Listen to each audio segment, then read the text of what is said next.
obviously the ND Well and the rest of they seem to be sitting in one sort of continuous strike. And you mentioned that this was sort of off that and away.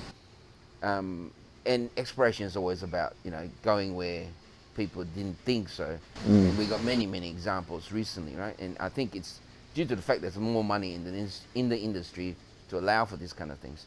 Yeah. When I look at your intercepts and your strike, you're talking about 6 kilometers of mineralisation. You had recently a drill hole last campaign, small width, but good numbers, which means that you've got something there. Yeah. And that sort of extends your strike to 6Ks. A lot of people can't imagine what 6Ks is, right? Yeah. Because a mine can be only a couple hundred meters strike length, and that's a mine that goes on for 10 years. Yeah. So is this a mining province, a new province, a new camp that you could imagine?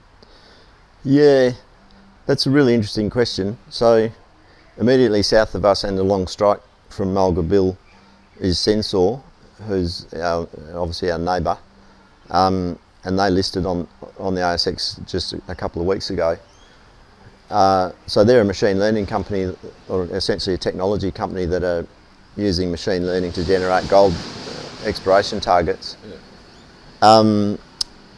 So yeah, really exciting to consider the potential there that their thing might join up to ours in some form.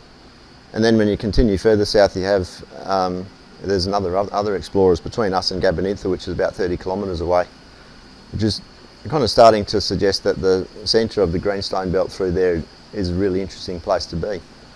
So yeah, it's certainly something to watch. I reckon it won't be overnight, but over the next 3 to 5 years of all of those companies exploring, there's going to be quite a lot of activity.